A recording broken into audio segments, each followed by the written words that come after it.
taking the time to join this Digital World Town Hall meeting on July 22nd, 2025. There's a lot that's transpired this week, and we hope to be able to dig into the details with you. As just a reminder, the agenda goes something like this.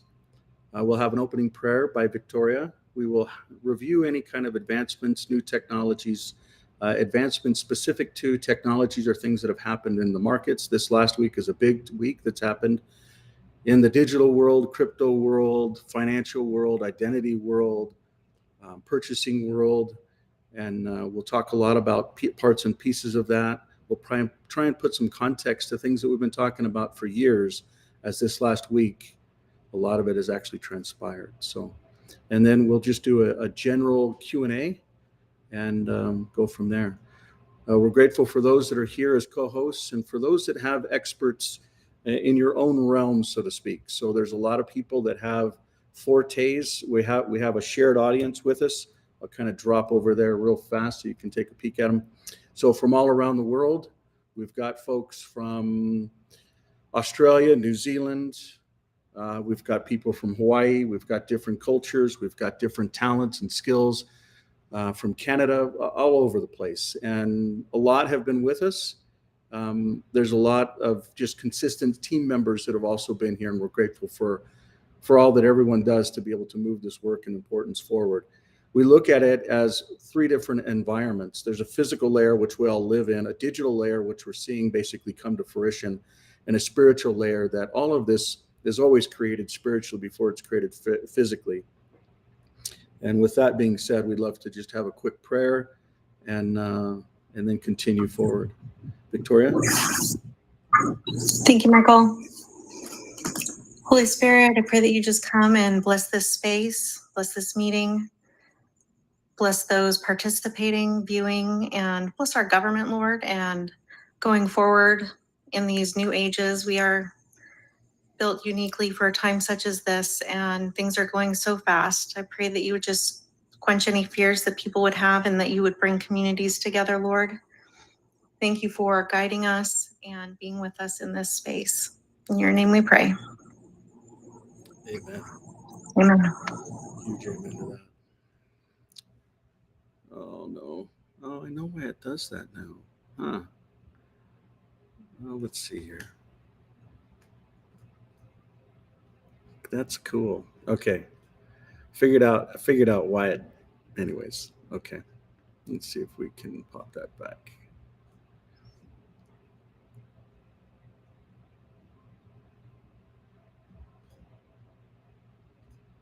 No. Well. Shift one. Well, we've made a mess of things here. That's all right.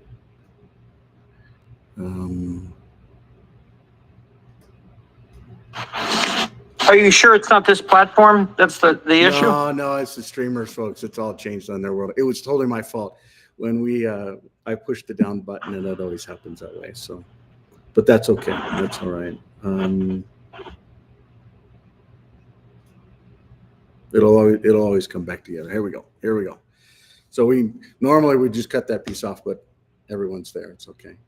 This is a private membership association. Some of the things we'll talk about are protected under this private membership association, which is a private right. It's a human right, just like the right to travel, just like the right to transact are human rights. And we're grateful for that. Some of the things we might talk about might be in the future, might be forward looking. Every Tuesday, we talk about basically secret combinations. And we talk about them being in different parts of the world, and whether big tech, big media, insurance, pharma, manufacturing, construction, stores. And then we talk about them going into government. And we talk about how these secret combinations then take over governments, whether they're kingdoms, providences, countries, nations, whatever you want to call them. And they take over monetary policy and the creation of money and wealth and control and power. And that's really what this is all about, is being able to identify them and creating a solution for them. Today is going to be a unique day because every week we basically go through this, and then we talk about how there's private and public. But we're going to actually dig into what this is. And we're going to be specific. When we look at things up in the top right around big finance, we're talking about things like Stripe, which comes out of, today we would call it Palantir. Yesterday you would call it PayPal, but they still operate in their own spheres. We also would talk about folks within Shopify because they come from similar sources, similar approaches. They take over commerce. They take over that customer and connecting that customer, whether it's to search. We're getting a little bit of typing on the background, but basically you have different ecosystems on the finance world. People would never recognize companies that actually take credit cards or take customer information and profiling and CRM. And, you know, when you understand where Shopify came from and Stripe came from, it might be eye-opening to you. Some other things in the big finance world is USDC. You'll start seeing that more and more. You'll also start seeing things around chains, whether it's Coinbase, Ripple, and others that are centralized ecosystems within an environment. They've personally or intentionally chose to go public within different environments. When I specifically talk about a couple of them, I'm not talking about Stripe and Shopify because they really don't need to. As a matter of fact, majority of them are operating in jurisdictions that are not inside the United States. They operate outside of it. And they don't want to be public. Why? Because they don't need the money. Why? Because they already understand how it's created. But when we look at Coinbase, USDC, and Ripple, Ripple's not public today, but there are dialogues around how you have Wall Street, which is tied in with Main Street, which is tied in with the finance and all this stuff coming together in the top right hand. What's interesting is we're in the month of July, and in the month of May, there's a thing called Real ID that came together, and it linked finance with the individual, with their identity. It linked the stores to their identity. I'm going to give you some examples.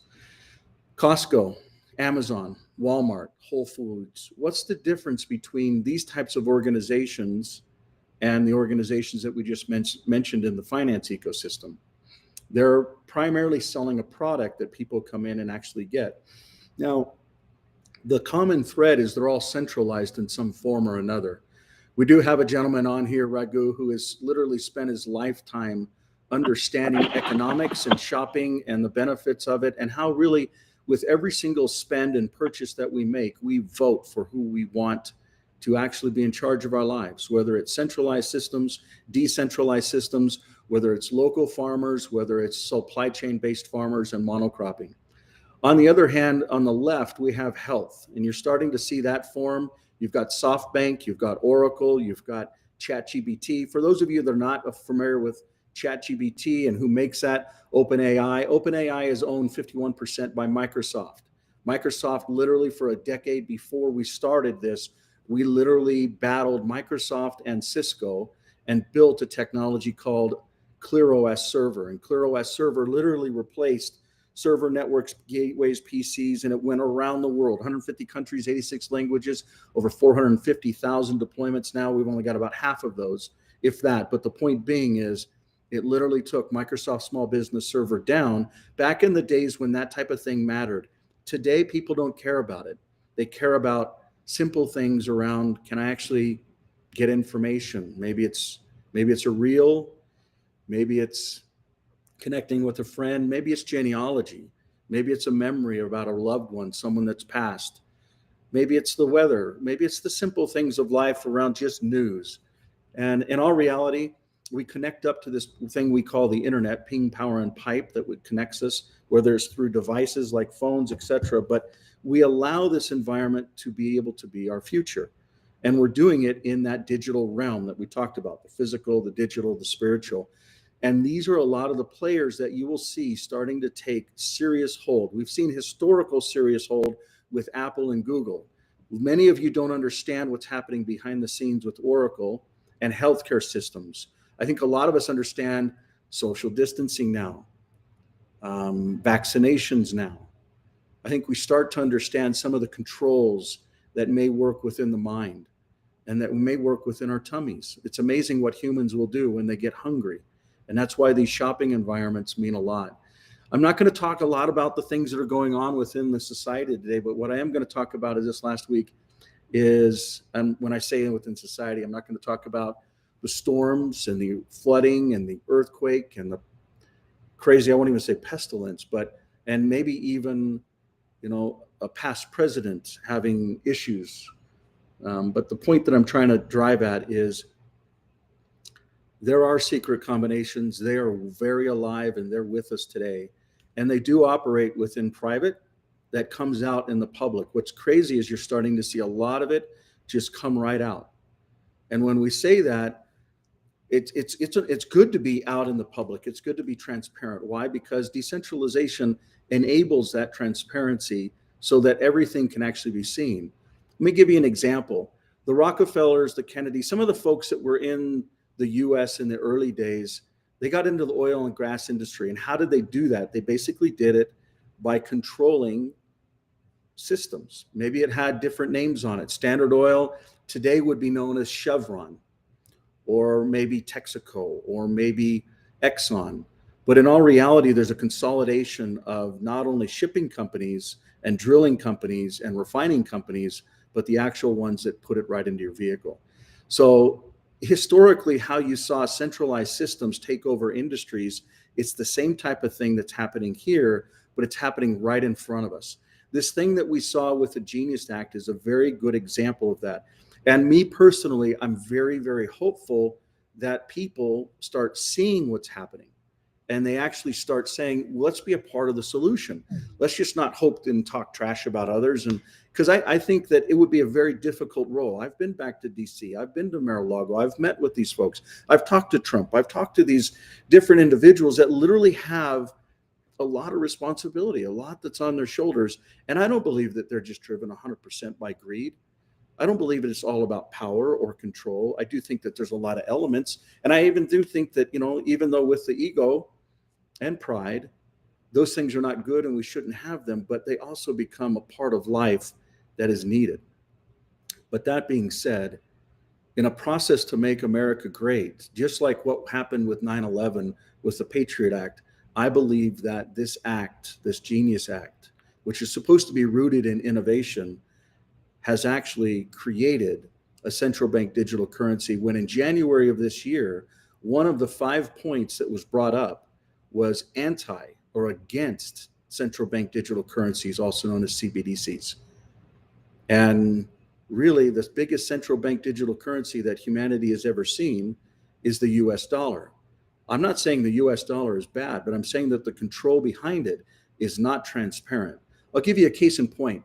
Mr. Musk went in and started actually doing some things. And I don't know if you know this, but he actually did it. His team with Doge actually did it with Paleon-based technology. This technology basically tracks a payment. This is a good example. So if it goes from one person to another, to another, to another, you can actually completely see that and dissect it and run models against this, even AI models, to be able to see the transparency. And even in environments that are decentralized, it's the same kind of thing. But what they would do is they would get into different departments. If you remember, they would get into a different department and then run this technology, which, by the way, Paleon makes a ton of money by doing similar type things around intelligence, but they were doing it with payments. What was spent? Where did it come from? Where did it go? Who benefited it? How did it flow? All of those things were defined in ways that I don't even think we understand. I don't even think the people in charge that approved it or maybe even did it understand. But I know that there are people that snag that data and they know what they have. That's not including the 13 or 16 or 18 billion usernames and passwords that have been violated within the last 2 weeks, not only from Apple or Google, but lots of other large organizations. Like we've talked about, centralized systems, whether it's a database, whether it's a payment, whether it's an identity, even whether it's AI, is something that will literally control humanity in a way that we as humans don't fathom or understand. One of the biggest advancements this last week is really around how AI can actually be behind derived keys that are from a private master key, how you can actually run it on your own phone. So that's a huge conversation, but we're making massive advancements on how centralized AI can actually be decentralized and given to the individual as an asset within a derived key environment. So just like you can with, you take your username and password and throw it away in such a way where you get a unique key, you link it with your physical body, and then there's derived keys for everything that you do. So those username and passwords can all be controlled and managed by you. You can even change all your username and passwords on the fly, but you don't ever need them again. That's the value of Clear ID and the ability to use technology that uses derived keys, which is really what enables the digital world to be very different than Bitcoin, different than Ripple, different than Solana by a massive stance, because it starts with identity first. It's not about transactions. It's not about proof of power and proof of work and proof of consensus. It's about the individual, proof of life. We are life, all of us. The goal of the digital world is to bring the physical and digital together. When you look at it, we're talking about identity, derived keys, and payments is the core of it. Some of the things we'll measure here are exchanges, phones, homes, autos, and communities and the progress, but there's some big things that have transpired this last week. Different exchanges that are going live, different systems that are going live. And these are not systems that are, these systems have had many, many, many years worth of development and work behind them that are literally being stood up in such a way that it can actually benefit humanity. The particular system you're seeing here is for a culture that was forgotten, that was stepped on, that was abused in a way that I think most in this generation can't even understand, that was forgotten, the Kingdom of Hawaii.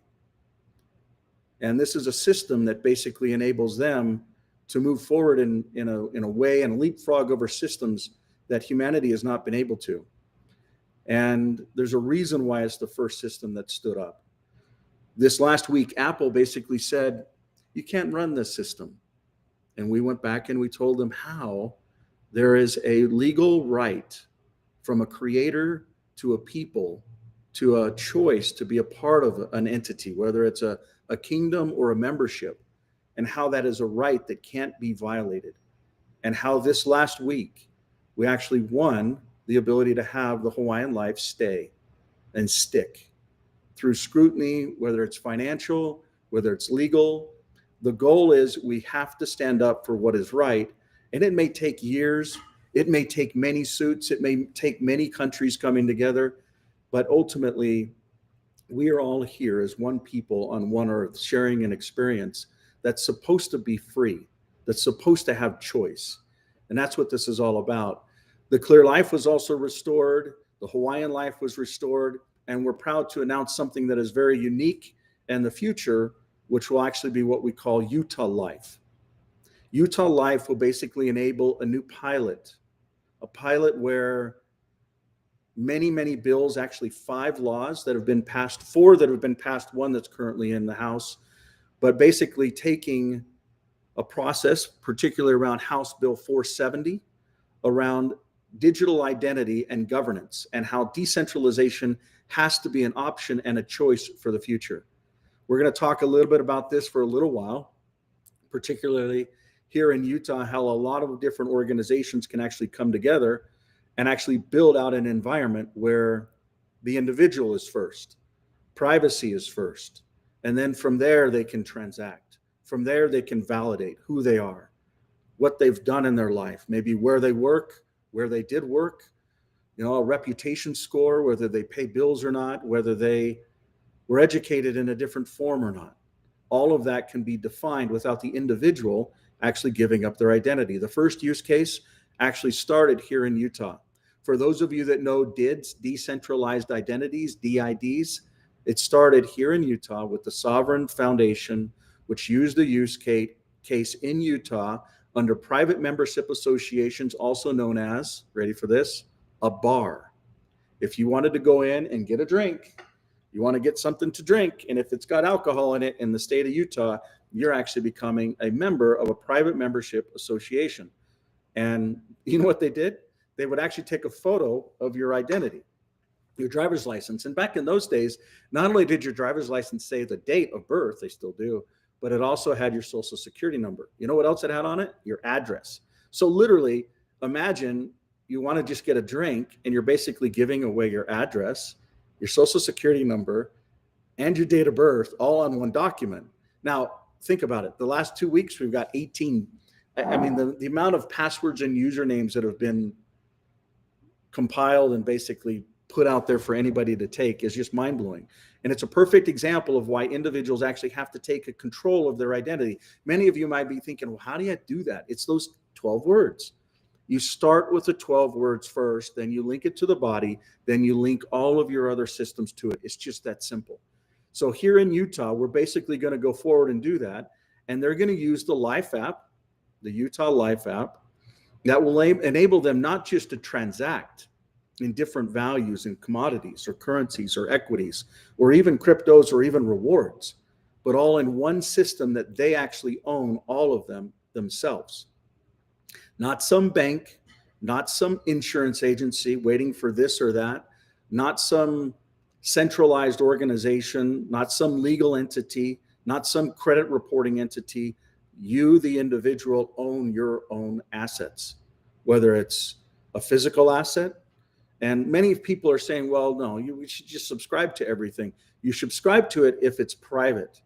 And so these types of apps and systems will enable that privacy to basically become a reality.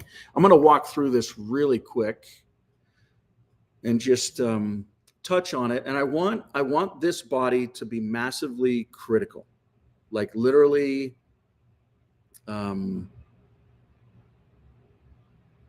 shoot holes in this in every angle that you can as we go through it.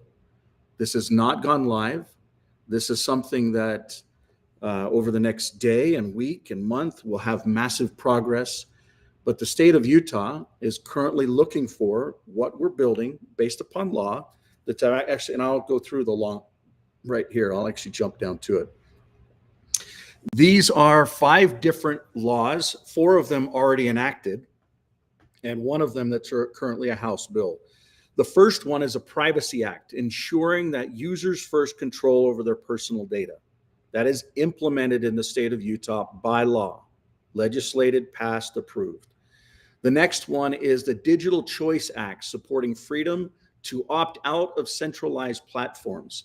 So imagine a social platform like the Clear Community or others, there's going to be a couple others as well, that basically adhere to standards that allow people to pull their data from other platforms, namely Instagram, Facebook, TikTok, etc., and then import their friends, their posts, and it primarily may tie to just videos and content and photos or albums.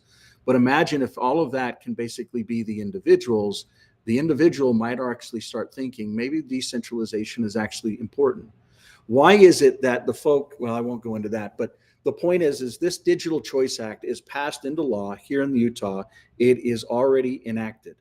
It'll go live in what similar to what GDPR was enacted with the European Union.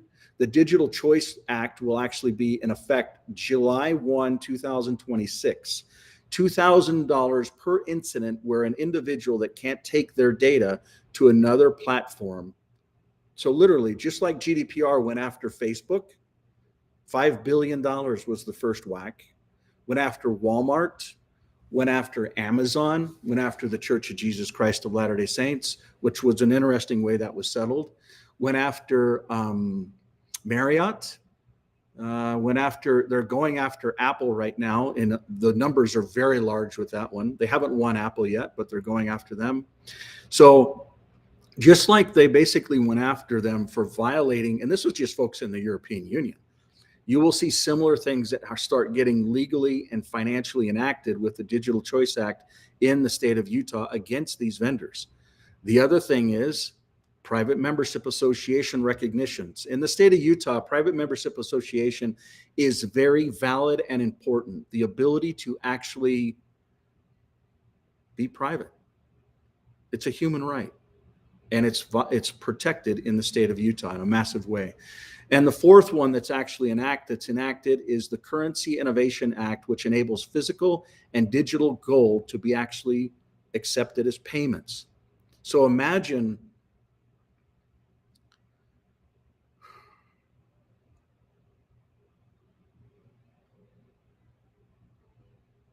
Imagine if vendors, just like the vendors that we looked at before, Walmart, Whole Foods, Shopify, and all the merchants behind Shopify actually had the ability to take a digital payment that actually had a real asset behind it. I'll show you an example for those that can actually see a video stream. This is a $100 gold bill, also known as a goldback. This is a $100 green bill or a paper bill, also known as a greenback. They're different.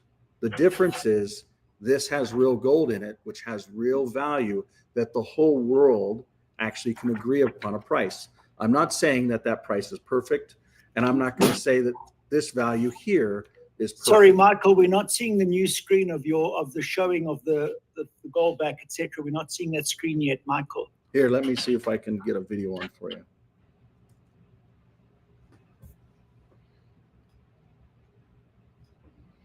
For the viewers online, they'll be able to see it, and then I am going to kick.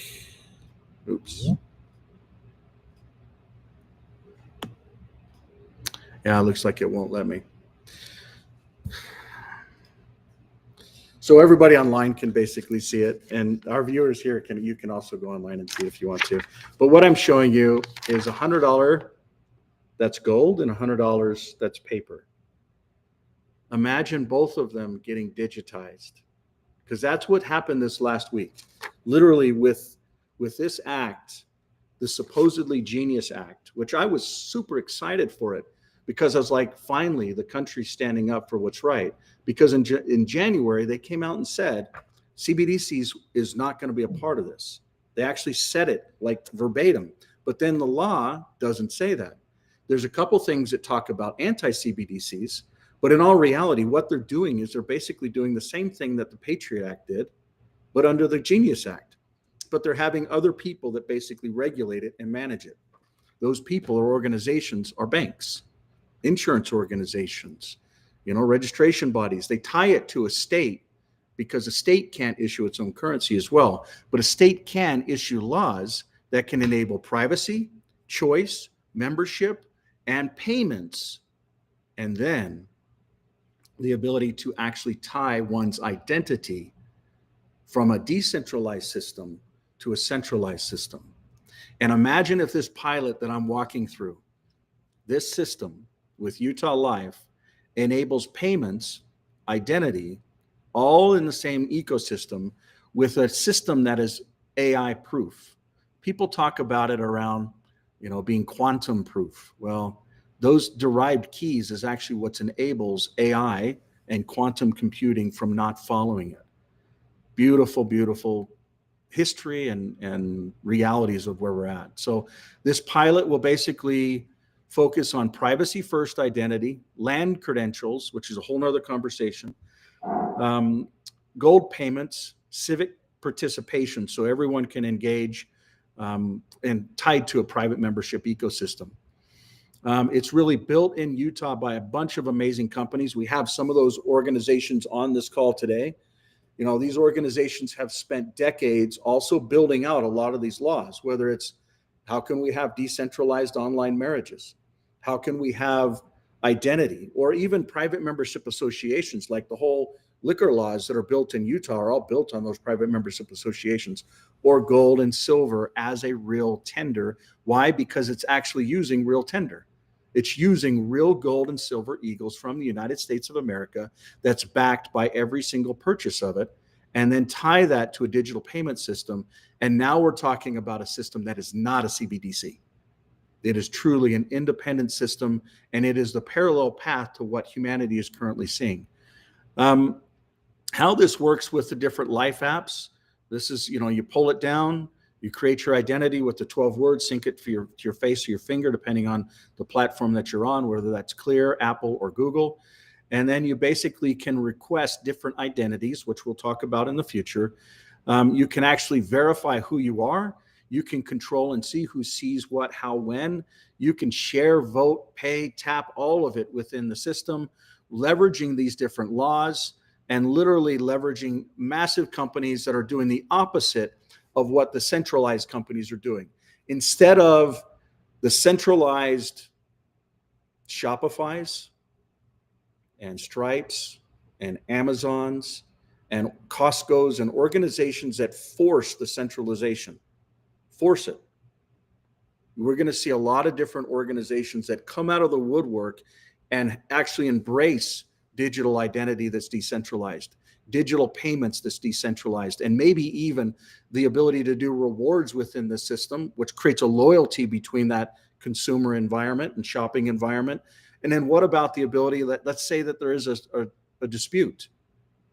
What about an environment that actually enables transparency and honesty within it?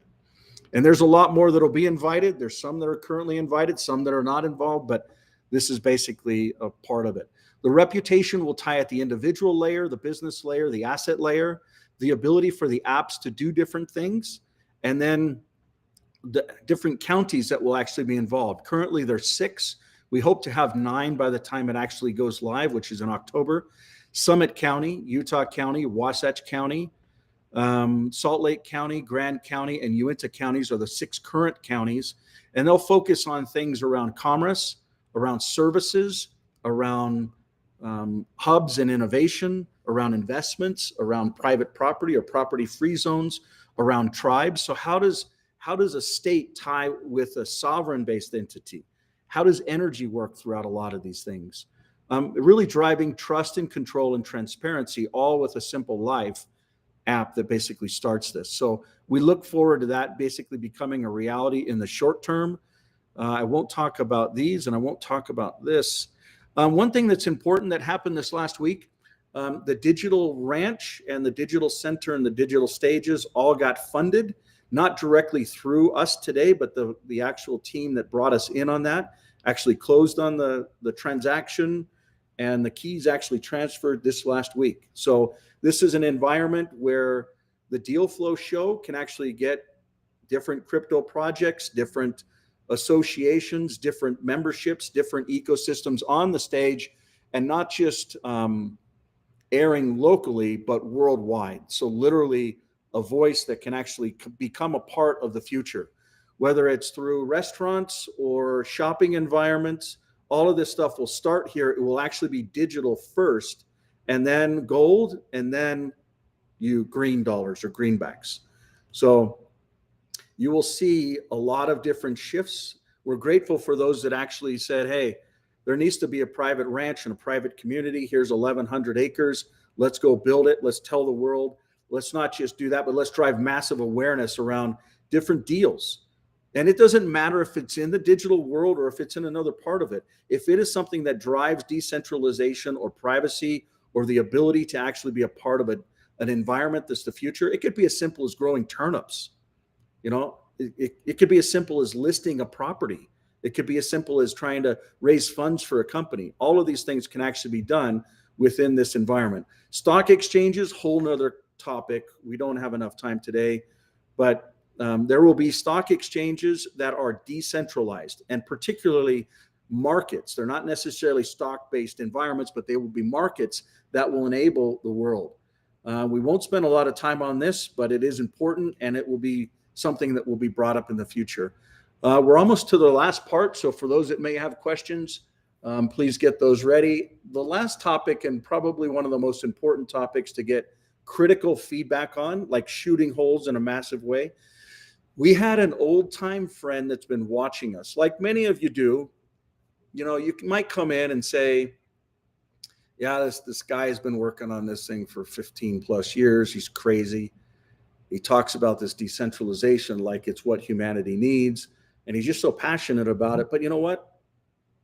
There's a lot of people that are actually behind this. And there's a lot of teams and there's a lot of technology. There's literally hundreds of developers and millions of lines of code and thousands/millions and tens of millions that have actually been put into it, dollars that have been put into it to build this. Why? What's the importance? And this gentleman, you know, has basically been plugged in. He's also been plugged into a lot of the folks within the Bitcoin ecosystem, which I too, and there's a whole nother conversation on that. But he came up to me and he says, Mike, it's time. And I says, what do you mean? And he says, you know, I've taken 4 companies public in my lifetime. I'm now in my 70s. And I've watched what you're doing, and I've watched what's happened to these companies. 2 of them went onto the NASDAQ. 2 of them went, through the Goldman Sachs front door. 2 of them went through the back door through reverse mergers. And, we watch what happens within the stock markets and with naked short selling and shorting and derivatives. And we start seeing it creep into the Bitcoin world. And for those that are in Bitcoin, if you don't understand naked short selling, you need to learn really fast and be very careful and very wise. And what I mean by that is someone can actually sell something or bet something that they don't have. That is a naked short sell. It's a common thing within the stock markets. It shouldn't be a common thing within the crypto markets. It was never designed to be that way. Bitcoin was not designed to have an EFT or some form of shorting attached to it. Why? Because the control of the price is manipulated. It can go up and they can make money when it goes up, and they can make money when it goes down. And I will just leave that at that. But this individual came and said, Mike, not only do you need to get on a stage, not me, but the digital world and the different Clear companies and the leaders in it, but it needs to be able to be real time. It needs to be able to have the type of marketing engines and awareness engines that are just massive. It needs to be able to walk through the front door of these centralized systems. And not only that, but maybe you could actually enable them, like you're launching these decentralized exchanges. What about linking the centralized exchanges and markets to the decentralized environment? And he says, and I'll even pay for it, and I'll even do it. You won't even have to, you just, when I say there's a meeting, you just show up. But the point that he was driving at is the massive importance for this to be able to become a reality. And so what we'd like to announce is the potential, and I'd like this body to really shoot holes in this around Clear Holdings offering Clear Coin, which has literally not been a public asset. Clear Token has been with the Clear Foundation like a decade ago. And there's a whole nother conversation that's beautiful on that. And we hope to have the Clear community tie to that in a big way. And the Clear Token actually tie into the Clear Coin that's actually on a public market. But imagine Clear Holdings actually walking through the front door of Wall Street and actually doing an IPO this year. Coin supply, valuation, price, and we literally link the physical stock environment that's centralized with the decentralized environment. We do it not just with Clear, but a lot of the different Clear companies, the homes, the autos, the phones, all of it links in. A lot of the other elements, there's insurance and other conversations, which we'll talk about, but all of that stuff basically links in to an asset that enables everyone in the world to get involved with. Just like the Deal Flow show, where people can now actually vote and invest all with a click and a scan. Super simple, super clean. For those that weren't here last week, we actually did a real quick viewing of the first show that was the first Deal Flow show of 17 series, and hopefully Netflix picks it up and you can pick it up on your local channel. But that is basically live. I won't go through that. I won't spend a lot of time on it, but I'm going to pause here and I'm just going to jump to the audience and see if there's any questions or thoughts or comments or feedback. Now is your window. I did, man. That Clear Coin. When's it coming out? We're actually going to be beholden to Wall Street on that. And yeah, so I can't give you a specific answer on that one, George. At what price would it be coming out, though? The screen earlier said $11.56, if I'm not mistaken. Okay. But I can't make a representation on any price, and you know how that drill goes.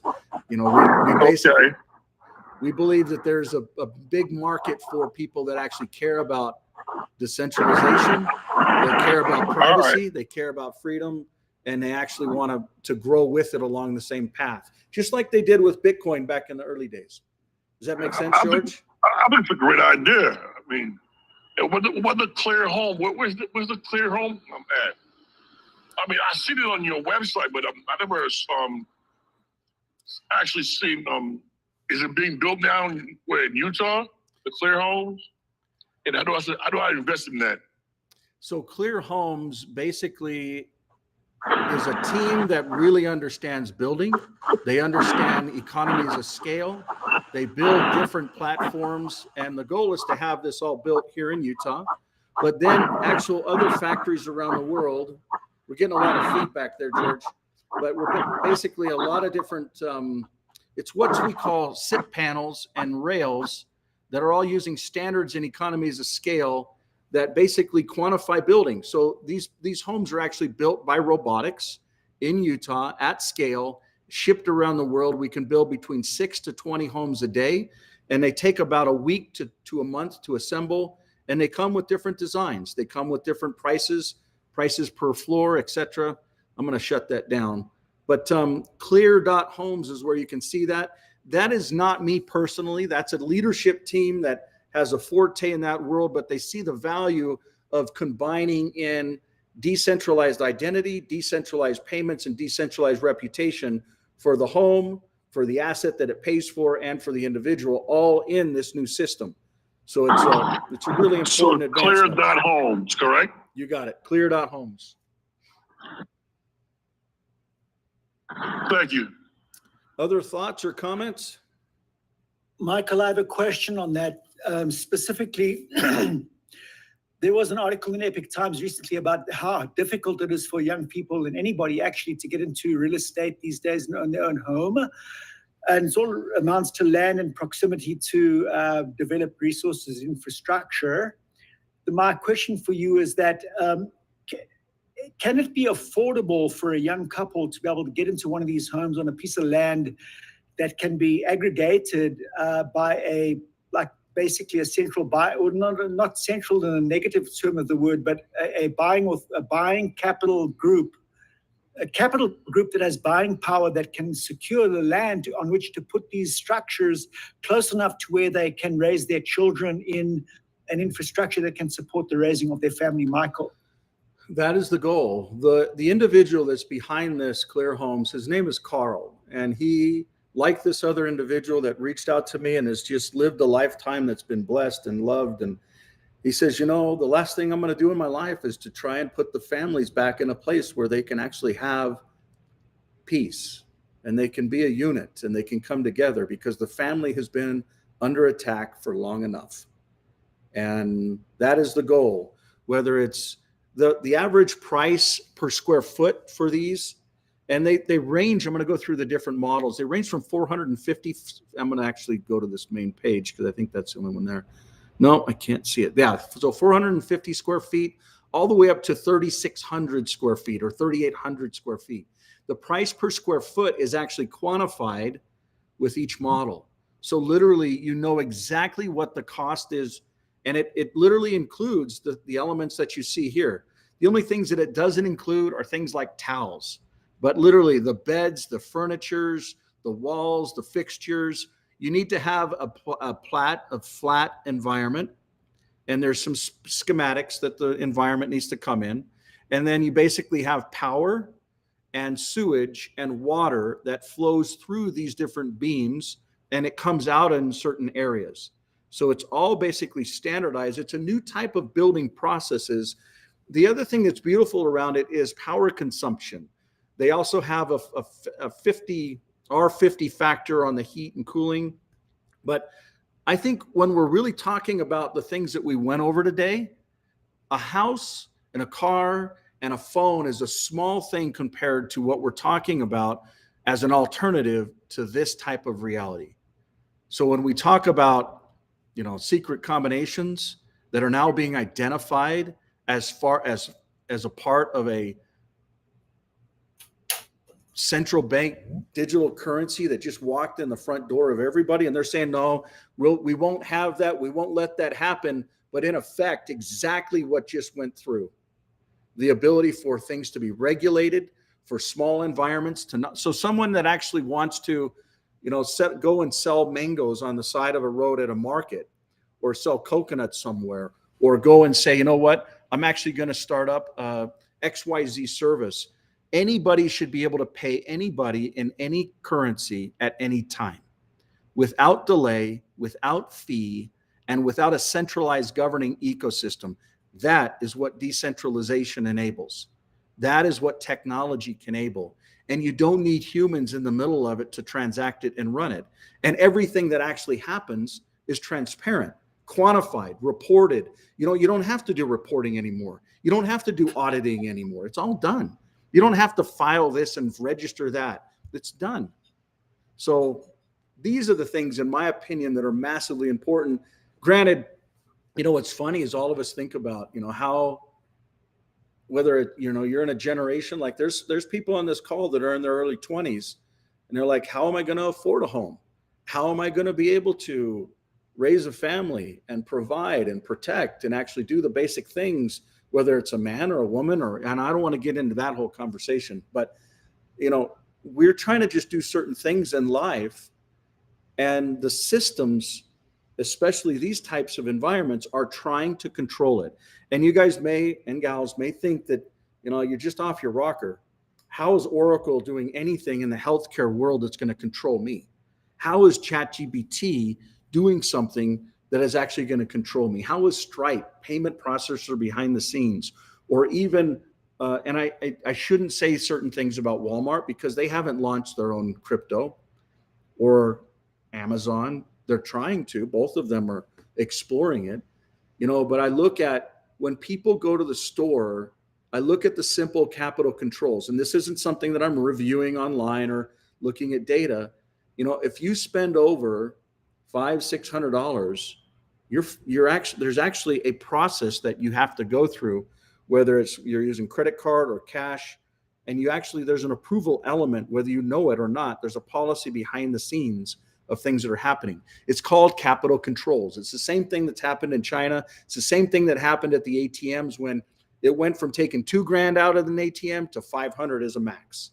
And so this is the stuff that I'm talking about that is massively disruptive. Again, the 22nd of July, 2025, these characters are not in what the world would call secret combinations. Hey, Michael. Go ahead. Michael, can I answer for 1 second? Go for it. That happened to me today. I was making a purchase online for like $4.99, about $500, and my bank sent me a text message saying you are being charged $4.99. Is that true or not? I had to put a yes or no, so I put in yes. That was me. So you're right about that there. And it's going to be even worse than that. I mean, you remember when we had this thing called COVID, which was a virus that they thought was going around, and you had to put masks on and stand 6 feet or 8 feet apart. And to go into Costco, you had to do certain things. Or to fly in a plane, you had to do certain things. And if you wanted to eat, you could only eat in a certain way. I mean, the ridiculousness of how they rolled out the policy and structure behind it is exactly what we're going to see within capital controls around shopping. We have an expert that's on with us. At least I think he might be. Raghu, are you still with us? Maybe not. Yeah, he's still. Yeah, there. I'm here. For some reason, my phone keeps fading out. I'm not sure what Raghu, I want to you, do about it. I don't want to talk anymore. I want you to provide your observation of what you're hearing and what you're seeing. I even want, holes. If you got holes to shoot in this, first off, this man has a history that is even unspeakable. The way he grew up, how he's educated, the things that he knows about economics. He's run for president a couple times. He's gotten on the ballot. Like literally, he's just done some amazing things. I want to hear from Raghu around what your perspective is of the things we've talked about. Even if it's just like, Mike, you're crazy. This just doesn't add up. Well, Mike, you have the same problem that I do. We're just so far ahead of the curve. So my biggest issue with you is that the value of your service is so far ahead that people don't recognize its value yet. So the things that you're talking about, you keep talking about them as a matter of like human rights or a matter of technology, but really what you're talking about is the greatest technology platform of efficiency. And it's not that people should be joining your program. It's not that people should be joining your service for just the security of it, but it's really just that it's the best service out there. So like I'd given you the example of Tesla. It's not that people should drive Tesla because it will help the environment. It's just that Tesla is the best technology transportation platform out there. And so to me, the bigger issue is how to get the greatest number of people signed in with the greatest level of ease. And how to interface that adoption adoption, not just to get on the platform, but to be able to utilize all of the different features that it offers. Because what you're calling decentralization is really data efficiency, as one example. So because, or as one example, a better example is actually the safety. So the decentralization is the reason why you are able to provide people the single greatest safety wall. Whereas all these other platforms keep exposing people to an ever growing level of risks. And the risk isn't just about your driver's license or your bank account anymore. People are losing their homes. People are having their health tampered with because somebody went in and put their own data in there to take advantage of their insurance policy, and then they are misdiagnosed when they go in for their own examinations or emergencies. So I haven't really heard, I'm not familiar enough with your platform to be able to make any recommendations. I just know that there is a intimidation factor for people hearing about all the features and how to interface people with those features more smoothly and quickly. Because I think that once they've had the experience of it, they will absolutely love it. I think that it's your perspective is valuable because you're not in the details and the trenches. I would ask you that, is it a wise choice to try and get the adoption with a pilot within Utah? One, is it a wise choice to take this individual up on the offer of going public? Two, for one of the businesses, Clear Holdings. So if we could break that, you would just give me a quick response there. And then I'm going to go to Gary. I'm going to go to Adam. I'm going to go to Becca. I'm going to try and get Susan. I want perspectives and I want criticism on craziness that you may be observing. Michael, I think that given what I understand about the system now, also telecommunications environment, also hyperledgers, which are very important part in this as well. I think that you should trial it out in Utah, do the pilot, run it, and then definitely consider the IPO as an option. I think that it's going to, and also given what I understand about Wall Street and the existing markets and how that's operated the last however many years it's operated that way, I think it's really going to put a nail in how organizations look at how they control and manage people's information. And then tying that into projecting our data with artificial intelligence is super intelligent. That private AI that I spoke about a little while ago, I think that lady was speaking about, private AI. That's the direction that we need to go in, and it's definitely going to be this way. It's the only way. It's super good. I think going back to the word I want to highlight that Raghu said was ease. It's just understanding what ease. But Michael, that's your question. What part of the business you're thinking about going public with? Believe me, Wall Street's a monster. I'm from New York. When you learn, Wall Street is where, like, in the 5th grade, and believe me, you're supposed to be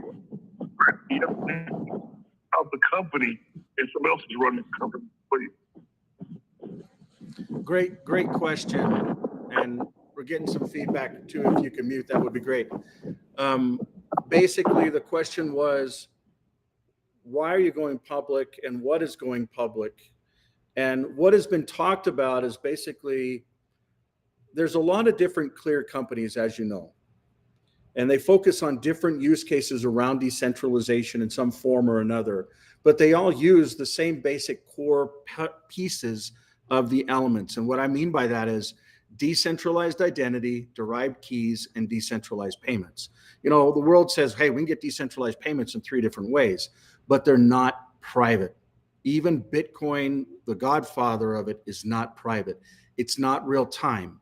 And in this environment, we're talking about something that can basically build a framework for a group of companies and a group of assets. So some of the things that some of the Clear companies do, and I'd like Adam's comments on this as well, is they basically, like for instance, let's say that Clear Exchange actually, or let's say Clear Assets, would actually take in and wrap Bitcoin and make Bitcoin actually truly private, that AI can't track it, Chainlink can't track it, etc.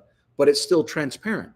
So we're not, you're not doing things that other like Moneros are doing, but it can actually transact in real time and be private, and you can still hold exactly the same Bitcoin. It's just now usable with a DBTC instead of BTC. So that's one example. Another example, you could do the same thing with Ethereum. You could do the same thing with other cryptos that are out there. But the point being is the holdings of Clear companies. So let's say 10% of every single Clear company goes into the holdings, as well as other wrapped assets from other entities, such as Clear Assets or Clear Exchange. And the Clear Exchange component of it can actually help to link in the decentralized systems and the centralized systems. T0 is one that's really one of the advanced parts of this. T0 started from a gentleman that was Patrick was upset. He's here in Utah, 10-15 minutes down the road from where I am.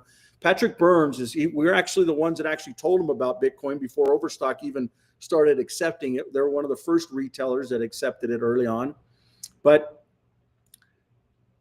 he started companies, went public with them, and saw the naked short selling himself, and they killed the business. He was like, hey, SEC, do your job. There's a problem here. These are the people doing it. This is how they're doing it. They're fraudulently doing it. They don't have the assets. And so my point is it created a problem. He went and created T0. There's other things like INX and other folks that understand decentralization, and they want to connect the Wall Streets and the Main Streets with the new future decentralized streets that are coming up. And so the thought is we basically combine the best of the best in the Clear holdings. There's lots of assets that are going to be inside of that, but assets that are absolutely transparent. And imagine a core value of Clear holdings that basically says, this is what you say you have, and this is what you have. And you link those together, and trust and transparency becomes very, very real for humanity. So the value prop is all around transparency and holding assets, but it comes from the value that's derived within select Clear companies. It might be, 5 out of 10 of the Clear companies. It might be 7. So we actually have a key meeting tomorrow. We got a bunch of people flying in tomorrow on this particular topic to answer that same question that you just asked, George. It's a really bright question. Adam, do you want to follow up with any thoughts or feedback or scrutiny on anything that I've said there? Yeah, sure. I think the IPO is a great idea. I think it's a great idea to accelerate from a flow point of view what you're doing and what needs to be achieved. Just needs to be done with, I guess, a degree of separation between centralized and decentralized, with a bridge, I guess you could say, and a nice gate on each side. It's probably the best way to put it, because like you say, Wall Street has a habit of, controlling through various mechanisms, various outcomes, and we need to keep the integrity of everything that you've created with the decentralization aspect. And so, keeping that pure is of utmost importance. So yes to the IPO. More than happy with that. I think it's a great way to launch everything. And just make sure the parts that need to be centralized can be centralized. The parts that need to remain decentralized remain decentralized, and we're good to go. Brilliant. Brilliant. Would you join that meeting tomorrow? I don't know. Absolutely. I know Yes. our time zones and days are very different, but I'll see if we can triangulate it, because what you just said is very key and important, and I think a core part of the strategy that needs to kind of take shape there, because this is not a decision. Hey, that Mike, I personally I make. wanted to Go get ahead, back Margo. to you on the questions that you'd asked me. And it's somewhat seconding what Becca said, but with a little bit more detail. The first was, should you go public? In your case, when you have multiple divisions wherein one can or two can go public and the rest and the most central ones remain private, that's the ideal, because it can be as little as just a 3 to 5% shareholder group that will take over the direction of a company. So you want your assets to be those that play the smallest part, but you need both the public funding and you want people to be able to buy into it. So I'm not sure how your company's divided up, but if you can have the best, that would give you the best of both worlds. The second one was about Utah. It's really important for you to now get your feet wet, take it out for a test run, not to the public, but the public in mass, because the equations change. And for you to get, get your feet wet with a statewide, not audience, but market is really, it's not just the test run, but once people see that you can do it at that level, I think people start piling on after that. And possibly, this is the third and possibly the most important. I'm trying to figure out if the company is the team and that you guys have assembled, or if it's you. And so the question is more like Elon Musk. Whatever the scenario is, Elon Musk does two things. He's able to beat whatever the bottleneck or problems or struggles are on the one side, and then he's always able to identify and create whatever the hottest, latest technology is. And so his company is always continuously 2 or 3 steps ahead. I'm under the impression that you're that Elon Musk, at least for your company. And if that's the case, that needs to be better identified and promoted, because every time I've talked to you, you've always talked about something new that's coming and growing, and that's really you. And that the value of your company isn't just what it has, but I suspect that the greatest value is, at least from what I know of it, it's you. So those are just 3 things immediately with Utah. If that's to whatever degree you can do that, do it immediately. Definitely you want to do the IPO, but with an asset division that does not impact the majority of your operation. And third, I actually think you're the strongest asset of the company. You know, it's interesting that you mention all those different topics and what's happened over the last week or so, because I was approached, and I won't go into detail, but I was approached to say, would you be willing or open to explore potentials of being the CEO of X? And I said, I'm focused on decentralization. That's all I do. That's all I'll do until I'm dead. And I know it. And, and it's, let me ask this body, would that be something that would be a huge negative? Or do you see multiples where we could actually take the vision that we all talk about and combine it with capabilities in the autos world? Think about it. We're in the homes, the autos, and there's even exchanges elements. And then the community side of it. The community is really what X is, right? It's a massive community.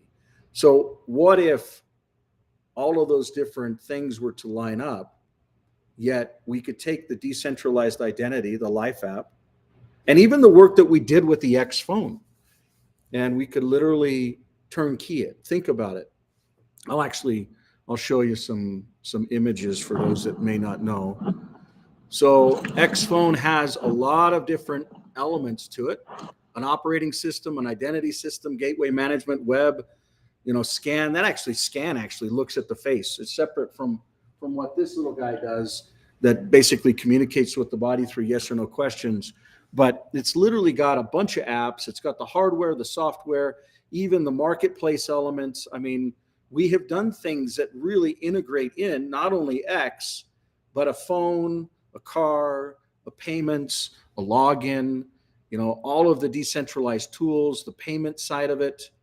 And this particular phone, let's see if I can even show it to you. This particular one's right here. This is an amazing device. The screen, the battery, the camera, it is absolutely something that is solid and able to compete with the best of the best that's out there in the world. Granted, it's like, I don't know, the eighth phone, or 1, 2, 3, 4, 5, sixth. Well, there's 2 of them that actually didn't launch. There wasn't enough adoption, but X Life instead of Utah Life, it runs off the same principles. The different, these are different features and functions. Our reality is, we had a call today with a fund that was saying, you know what, we'll put in $10 million. And by the way, I just have to do a shout out. I won't be naming, but I really appreciate this body. This body shows up every single week, listens to the craziness, and then acts during the week. Like today, we had a call from some folks in California and London and the Middle East, all wrapping all these different elements to say, hey, we want to see these next versions of phones come out. Here's another $10 million. We know some fool literally stole. Eric, I won't even mention your last name. It's not worthy of it. But the point is, and I shouldn't even say that. That was not right of me. But it's been painful over the years to dig out of that mess. But the reality is the ability to actually have all of these types of things that are actually done. And not only that, but productivity apps, file, print, messaging, email, calendar, contacts, knowing and understanding how all those things can actually be wrapped in to a vision. They're like, it's exactly what Elon has been trying to do. And the leadership just gave up for a couple different reasons. They're out. There's a window. There's an opportunity. Would you be willing to take what you've done and go do it with X? So I'd throw that out there, and, thoughts, feedback, comments. Yes, Michael. Yes. Okay. I think that's a great idea. Anybody think it's crazy and the wrong idea? It's crazy good. It's crazy good. Well, here's the way I see it. Basically, you've just been provided the ultimate marketing platform for everything that you want to do, not just by way of sharing the services that you're developing, but Elon's ambition for X is to turn X into the everything app. And the funny thing is that you, and this is what we talked about before, you are a great deal of the bulk of what he wants to do with X. So I'm not even sure that it's so much about you becoming, the executive there at X as it is that they just don't realize that you are the bulk of the additional technologies that Elon is hoping to be able to develop for X. So I don't see this so much as an opportunity as the good Lord sort of hitting you over the head and dragging you in. Yeah, me personally, I don't think that I would fit in a corporate environment very well. I mean, I've been on the other side of this for almost 30 years, building companies and products and innovating. And I really don't care about the same structures that all these companies care about. Now, I would say X is different. It's not publicly driven. It's not, driven by quarterly reports. It's got to give a solid return to the people that provided funds to Elon. But if there's alignment there, which, I think in our hearts, there's a lot of alignment. I personally believe that we've got to take care of Earth and the enabling humanity to govern itself in a decentralized way here on Earth. And then we can expand to other planets. But I totally respect what he's doing with, if you can take a nuclear weapon and blow up an atmosphere and actually get water and hydrogen and livable environments, more power to him. He's building cars that go on, he's building tunnels that'll go on Mars, he's building rocket. I mean, but it's like, how can we all work together to actually make something become a reality? We built decentralized systems, identity, payments, financial systems. When we talk about phones and other things, it's some of the best in the world. Yeah, you're right, Raghu, that it's a very solid kept secret. There's a lot of people that just plug in. They try to add value or they try to take value, but in the end, the value is all of us. We're all a part of this. This is a system that everyone owns, everyone can contribute from and to. So from that point of view, I just don't think that I'm the best corporate individual for it. I do honor and respect what's happened and what's going on, and I would love to just take what we've got and enable it and give it to them. But anyways, other thoughts or comments? I didn't think we'd bring that one up. Well, I just want to say that the in that CEO position, you would be in the best position to try to figure out how to interface what you have with one of the world's single greatest platforms. So just from that side of it alone, because at some point you're going to have to be able to figure out how to interface with a system of that magnitude anyway. So in a worst case scenario, this is a practice run for it. Yeah, that's a good thought process. I think we're at a fork in the road, not just talking about X, but talking about what's happening within DC, what's happening.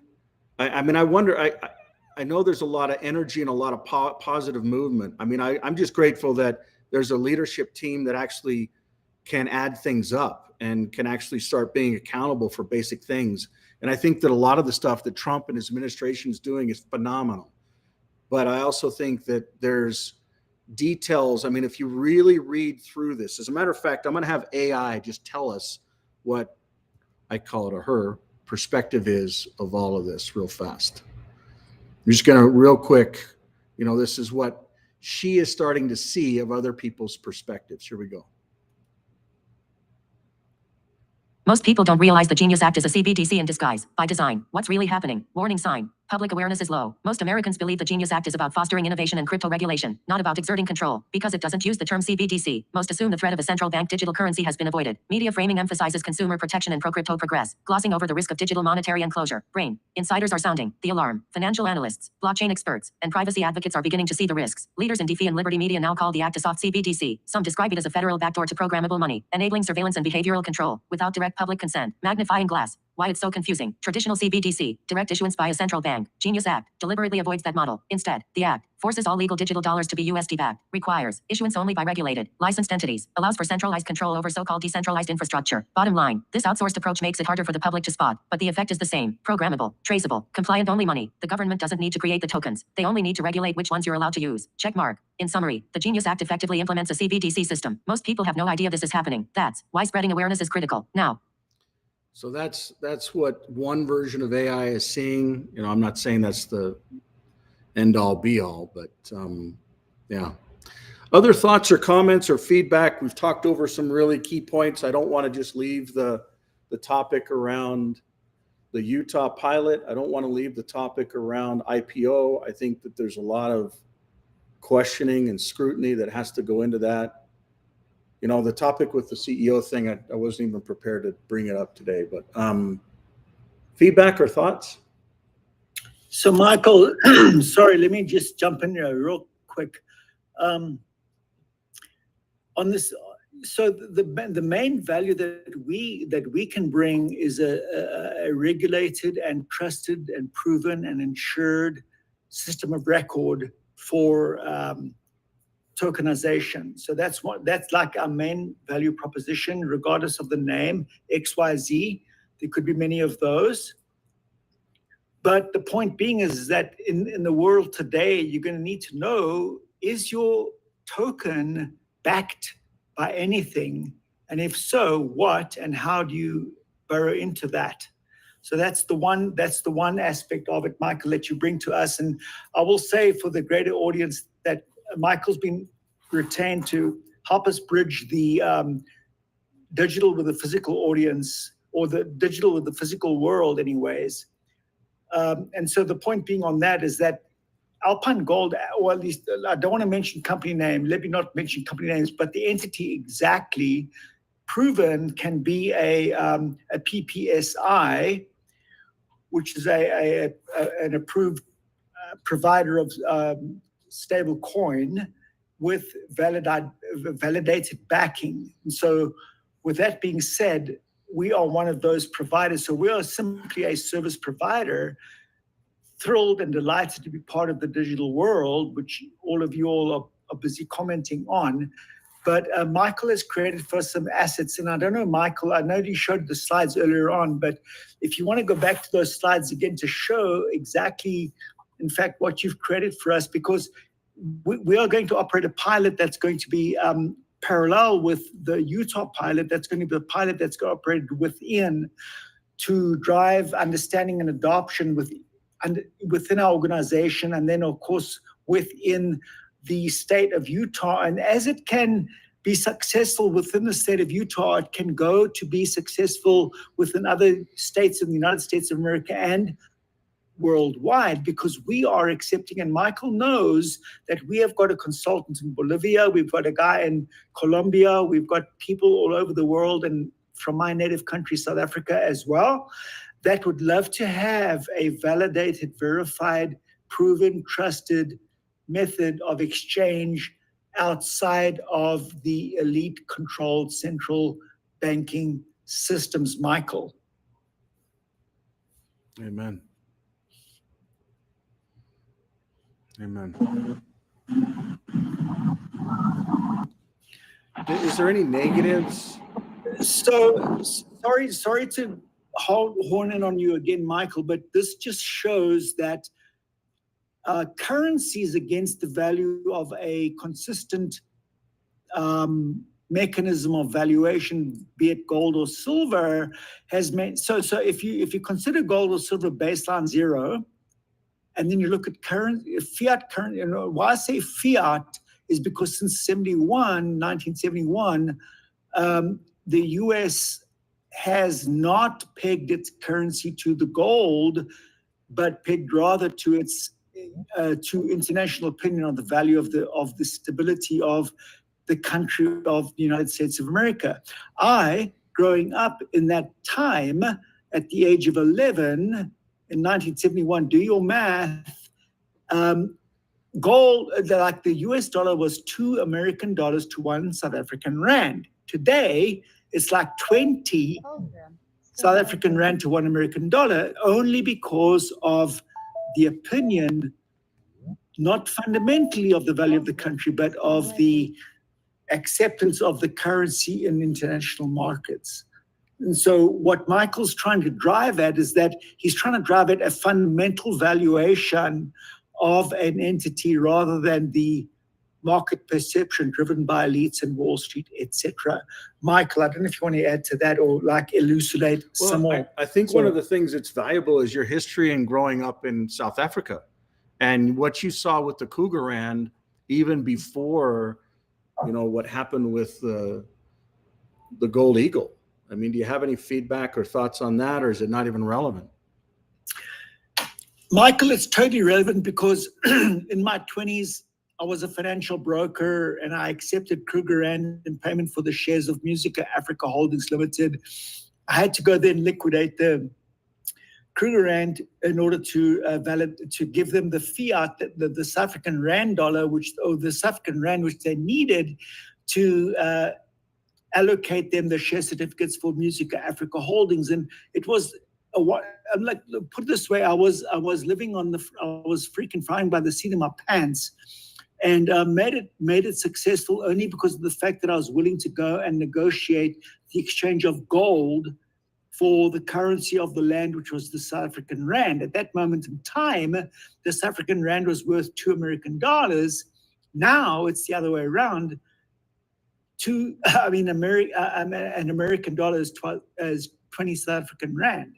So to the extent that since we've got taken off an asset-based or a real-world-based asset base on the valuation of a currency or a token, so the world has been subjugated to the almighty dollar, Michael. And look, I only became recently, in the month of March, a citizen of the United States I love, and I had to, prescribe allegiance to the United States of America to the detriment of my former citizenship of South Africa. But the point being is that I completely and love and can testify to the goodness and kindness and charity and wonderful community that I've lived in the last 29 years in America. But as far as governmental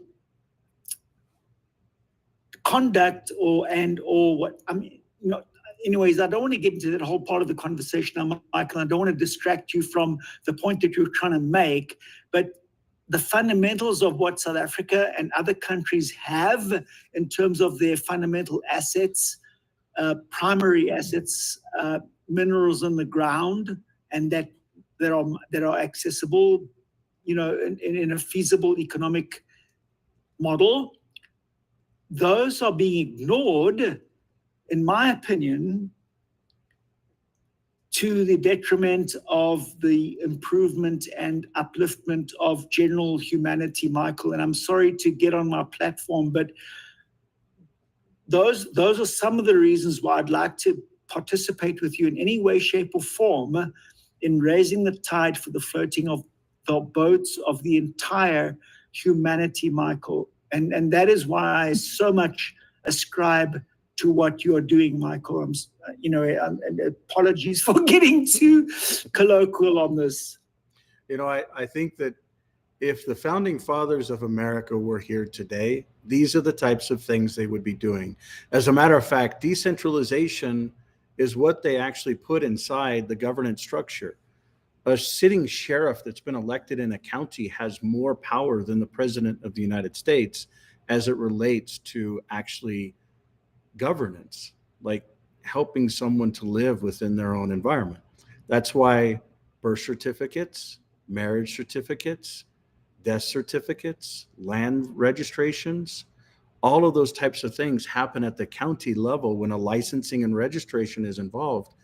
But really the sheriff is the one that has the power. And the reason that I say that is the founding fathers of the United States of America understood that, and they literally decentralized the power. And I'm convinced that, I don't want to say negative things about leadership. I don't believe that a lot of the people that were around this actually understood what they're signing. And especially when they type in there, the original stuff in January was, there's not going to be a CBDC. Well, if you really read it, which I've read every single word of the act, and I've deciphered how does it actually play out. And that's why I can sit here and literally build this treasure map. I shouldn't call it a treasure map because it's not a treasure map. We're talking about secret combinations. And when we spell it out, these are the actual folks that are the secret combination companies that are delivering it. And if anybody runs a business, they're getting paid from an online processor that either connects directly or indirectly with Stripe. I could actually talk about global payments and all the different merchant organizations behind these different things, Fiserv and others that are actually the processing and engines behind it that then touch the rails of Visa and MasterCard and Original Diners Club and American Express. But it's literally, these are the players that are already tapped to actually be able to fall within that act and literally centralize the power. And yeah, Michael, and remember that the Bahamas have already got a centralized CBDC as well. So it is happening, and I think we'll see CBDCs, but on a wholesale, in the wholesale first, perhaps in our supply chains. That may happen, but I don't see, like, if there was a CBDC that came out, I mean, I would love to see the central bank get together like we do in an innovation space and really be transparent with each other. That would be, like, I would like to see that if it had to happen, because remember, we literally cannot control other people. Like, if they want to create a CBDC, they're going to go right ahead and do it. Like, that's not our business, to be quite honest, because it's not my job to go and control other people or what they want to do with their lives, basically. And I personally think that all those companies that you put here on the screen. They probably are just, wanting to provide a service, but I think we just need to get better. We need to get better at talking to one another, communicating with one another. Yeah, that's it from me. I think that what you're bringing up is very important, and that transparency can be derived from decentralization as a true and correct principle. And it doesn't matter. For instance, I met with 28 countries over the last 2-3 years, and some of them, like Fiji, I literally spent a ton of time. Their people just are so amazing. Tuvalu, Vanuatu, Samoa, Tonga, these are places that are just amazing parts of the world. New Zealand, Aotearoa, Rarotonga, Atutaki. These are places that are just gifts to humanity. But when you look at what's happening, for instance, at Fiji, they want to roll out a full pilot. They want to do it all, but they want it to be controlled centrally. And really, it's not even the people that are making these decisions. It's the IMF and the World Bank that's behind them, actually in the same building. If you go into the Treasury Department in Fiji, they're on the 5th floor or the 7th floor. And on the 5th floor, I get them mixed up. So 5th, 6th, 7th, you got the World Bank and the IMF. They're in the same building. Why? Because they'll give them loans, and they issue the loans in US dollars. And so the point being is, it's a big game of issuance and control. And the system that they're talking about replacing, that does the interbank transactions and the stock system. So there's 250 stock systems, Wall Street type stuff, Frankfurt Exchange, Tokyo Exchange, New York Exchange, etc. These different exchange systems and the monetary systems and the reserve systems all tie through the lending environments and the internet and IMF. And then the point being is, these secret combinations understand that transparency is actually their enemy. So they want to control the systems in which they're actually being derived from. And when you really look at this act, it basically says everything's going to be balanced out with US dollars. For instance, automatically the fight between USDC and USDT, it's done. It's already played. USDT is going to have a massively difficult time to even get close to what USDC can do to compete with this new Genius Act, period. But what the folks behind USDT tried to build is something that is actually very, very similar to what we're talking about here. And so I think, like a lot of these centralized systems are going to come together, I think a lot of like-hearted people that understand the importance of decentralization have to come together as well. And with that being said, the choice, the liberation, the freedom, I don't even think that it comes close to the ramifications of centralized systems that are going to be controlling humanity, primarily around, get this, trade. Trade is where terrorism starts. It's because these environments, they get so fed up that they just feel like they're so controlled and can't win, that they revert to doing crazy stuff that's like, who wants to run over people and run into buildings with bombs strapped on you and do crazy stuff? They feel like they have no other way. And if we feel like we have no other way today, just wait. Just give it. We talk about so many of these countries that have these plans. I'm sitting here looking at, the Olympics here in 2024 or 2034. And so many of these, I talked with some leadership in some countries in the Middle East that have, I won't be specific, but they have, 2030 plans. And what are these plans? What are they really rolling out? And here we are 5 years away from that. And I can only imagine, on one hand, if this types of systems, and I'm just going to go over to the simple map because I think there's so much real truth to it. It's like it either needs to be centralized or decentralized or a combination of both. And I think the combination of both is actually where humanity gets the best bang for their buck, so to speak. You get privacy, you get transparency, you get reporting, you get transactions. It's going to go to transactions with no fees. It's going to go with people owning their own assets. Those were all things that were originally in the document in January with the United States of America as far as the objectives. And one of the objectives, the core objectives around no CBDC, was there as well. But when we really read between the lines of what happened this last week, It's going to be very, very different. And anyways, I'll stop yakking at that. But I need feedback. I need guidance from, and it's not just it's all of us, but can we collectively come together as a body and try and make wise decisions? Can we pause and just say,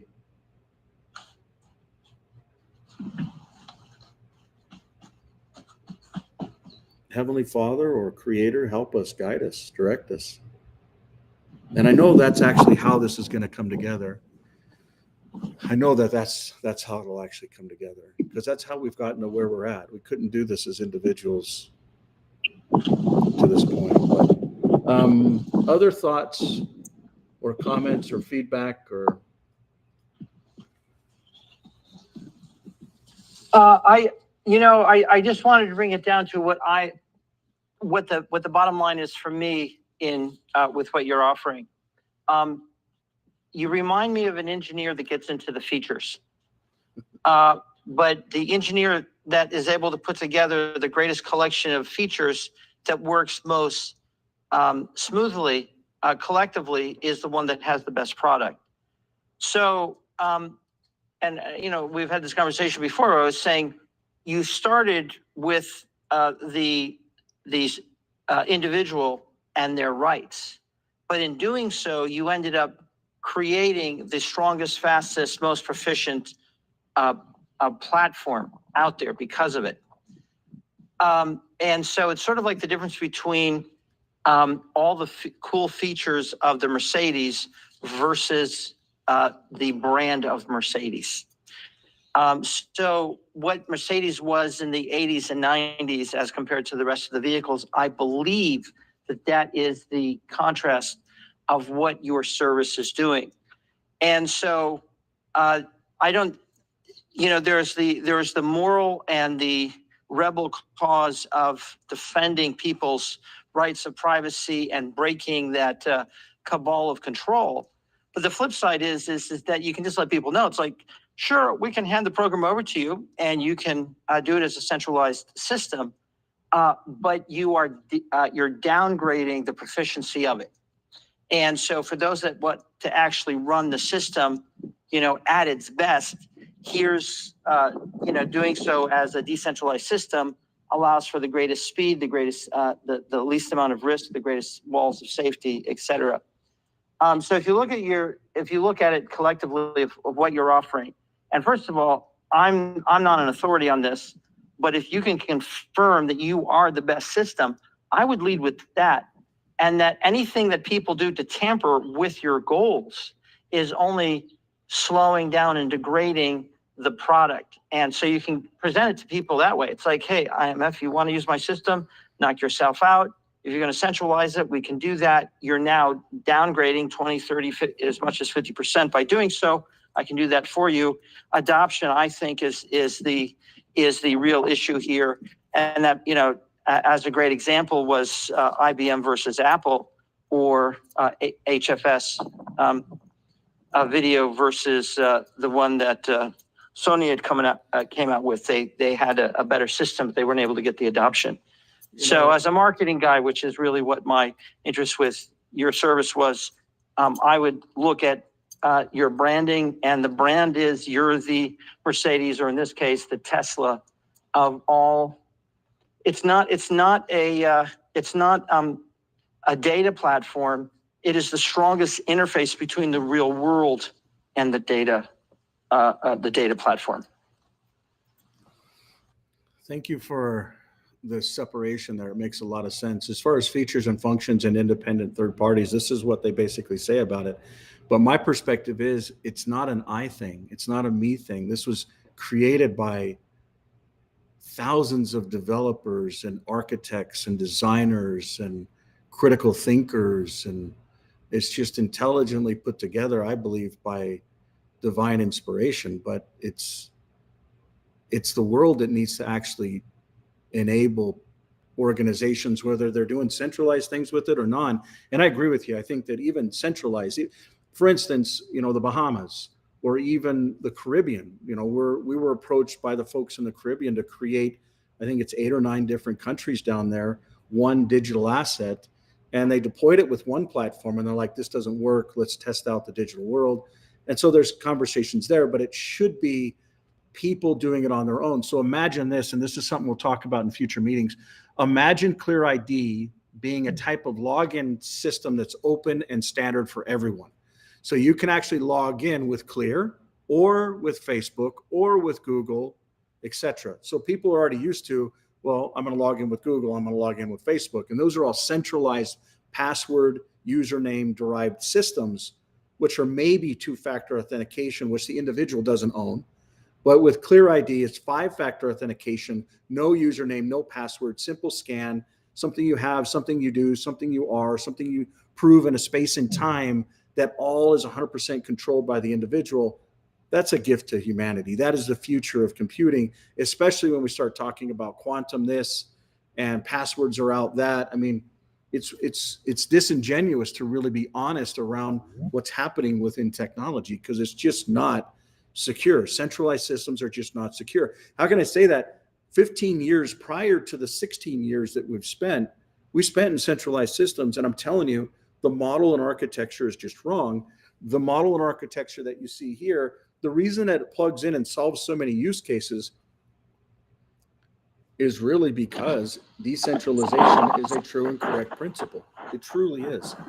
So I appreciate your feedback there. Any other thoughts or comments? I just want to say that that's a much stronger lead commercially and marketing. Okay. That's the punchline right there. So if it was less efficient, but you still had the decentralization, it would, then that would be a feature. But it's just that you just have the most proficient, strongest system out there for that reason. And then for those that want to, decentralize it, they're just degrading it, and you can do that. But anyway, I think that's a much stronger lead-in for those larger accounts. Thank you. Thank you. Other thoughts or comments?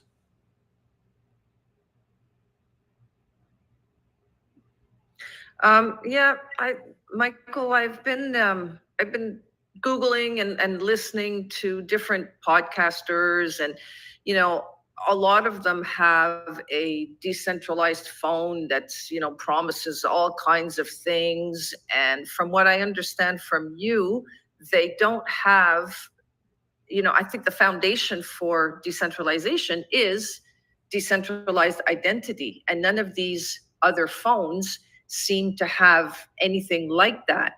But they're gaining traction, they're gaining popularity, and I think that for the everyday person, I'm not talking about corporations or things like that, but for the everyday person that's looking for privacy and decentralization. First of all, I don't think that people truly understand what decentralization is, but I think that the opportunity for you is to start putting your vision out there before you even put out any product.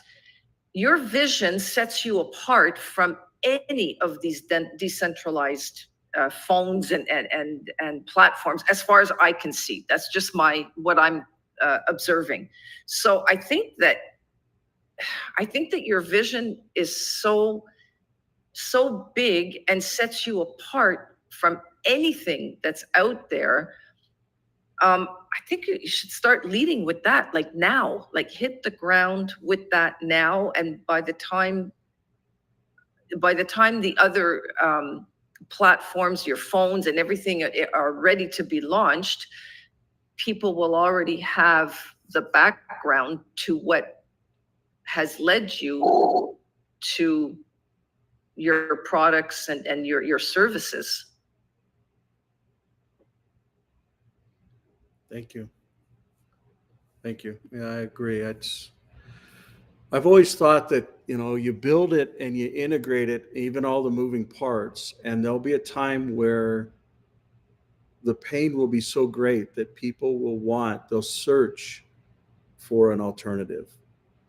And, historically, we haven't spent any money on marketing, no ads, no pay-per-clicks, no, we do pay people telling people. But, you know, in many stretches of the imaginations, the products, you know, we can't even, we're totally sold out of them. And so it's a matter of how do we get new product lines? You know, for instance, we've still got people that are saying, hey, can I get another 420? It's like, you know, that's an old model, but we really liked it. No, it's an old model. We can't. So it's, but it's not about the product. It's not even about a decentralized phone. It's that decentralization is truly a true and correct principle. It's inside of each of us. It's inside of this earth and universe. And if we can just implement some of the truths, I'm convinced that a lot of the problems that ail humanity, which is a natural thing, like you can naturally grow different food in different parts of the world, and energy is actually there and water is actually there. Yeah, do you have to dig into the earth to get it sometimes? Or do you have to, you know, we can even pull it out of the air now. I mean, and energy you can pull out. I mean, it's just amazing to learn about all these different things, but they all go back down to self-sufficiency and independence. And that is what enables freedom and choice. And I really believe that we're here on earth to have freedom and choice. And it's just kind of, I wouldn't say it's sad or even disheartening. I would say it creates an opportunity and a challenge to be able to come up with a real alternative, a parallel path, a system that is that can benefit all. And so that's really what, you know, the goal of at least the work that we're talking about is. So I appreciate your feedback there. Other thoughts or comments?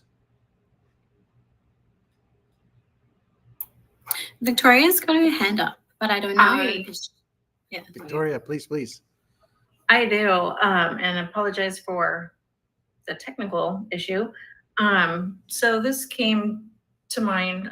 How can we create and connect a community through values using the Clear OS? And as we're getting people involved, we're educating them, we're connecting them. We have a lot of people who are aged, but we also have, there's so many people around us and we're just not connected. And I think your platform is amazing. It's all encompassing. And I think it's mind blowing, but I also feel like we need to break it down to a community level. And when you get that community involved, that's when it's going to spark that flame, and they're going to start to get it, and they're going to be able to understand it. I don't know if that is something that, I know you had spoken about having different communities within Clear. I don't know exactly what that would look like, but I see connecting to a community as being the way to build up. So for If those that makes sense. yeah, that makes really good sense. For those that have been around for a while, you remember what we call the Clear community. And this Clear community actually was focused all around the individual. You know, it took off. I mean, we had actually, it was surprising to see how fast it was growing. The problem is we built it on centralized technologies. It had a username, it had a password. And we're like, how can we have a community that doesn't even build on decentralization? And so we're like, as much as it was growing fast, it was a decision to actually kill it and to start over. And since then, we've signed a deal, and there's a gal that's watching. Her name is Brandy. She's amazing. She's been involved in a lot of the different elements, but she hasn't been brought up to speed. We were supposed to come up to speed last week. It didn't happen, but we've basically signed a deal with some public companies and in the social platform that have bought other social companies and technologies that are basically going to mesh this legislation here in Utah. And so here, I'll go back to this if for those of you that may have forgotten, these laws right here are 4 laws that are fully enacted and 1 House bill that's currently going through.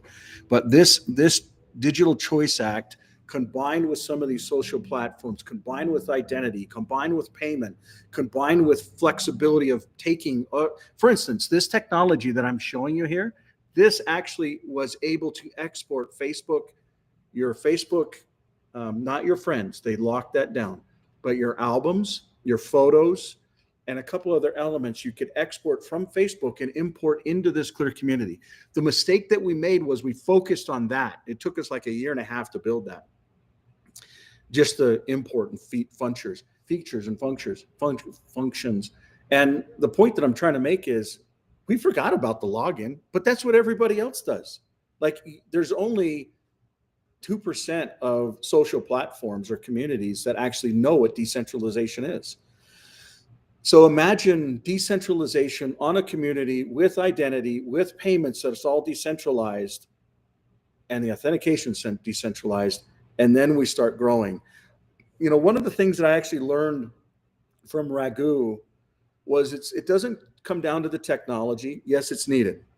It doesn't come down to the team. Yes, it's needed. I mean, the goal is if we're doing a really good job, others should be able to plug out of this ecosystem and it still float. There's succession planning in it, and it still goes without any of us alive. And that's the real definition of success. Some people would say, well, would Bitcoin go? Yeah, sure, but it doesn't really match the use case. Is it a store of value? Yes. Did people have to pay an energy bill for it? Yes.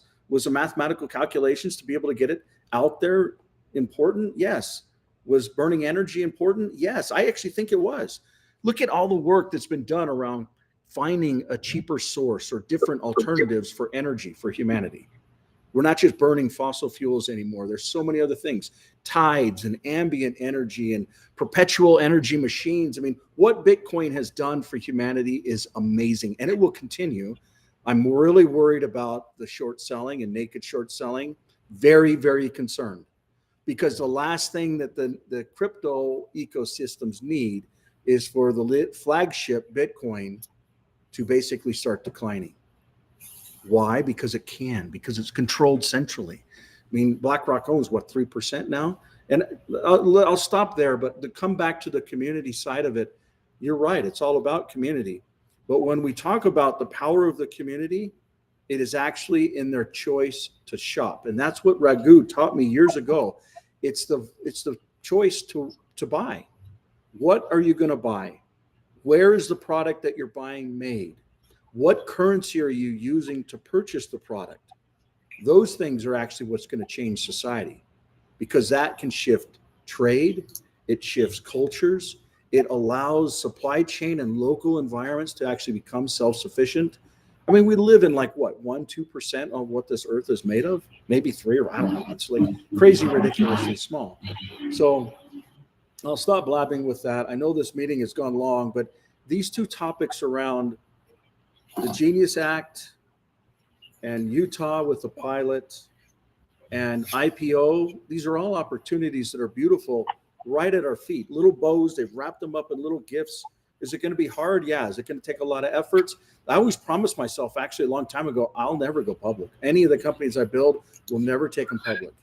I think it's legalized gambling, and I think that it's absolutely controlled by people that control the issuance, they control the price, they control everything. But there's a day where it all has to come together. And I think that some of the features and functions that I shouldn't talk about, like these different exchanges, this is just an exchange, right? But it's an exchange in a jurisdiction that is disruptive. What if we take this type of technology and link it to the historical exchanges? It's not like it's not happening. The Texas Stock Exchange is going to go live with the same types of capabilities. That's 100% digital. They're already funded, self-funded, $100 million from BlackRock day one. Why can't we go and link that type of environment with this type of environment? Just because we go public doesn't mean we need to do it on the New York Stock Exchange or the NASDAQ or even the Texas Stock Exchange. There could be other exchanges that are out there in the world.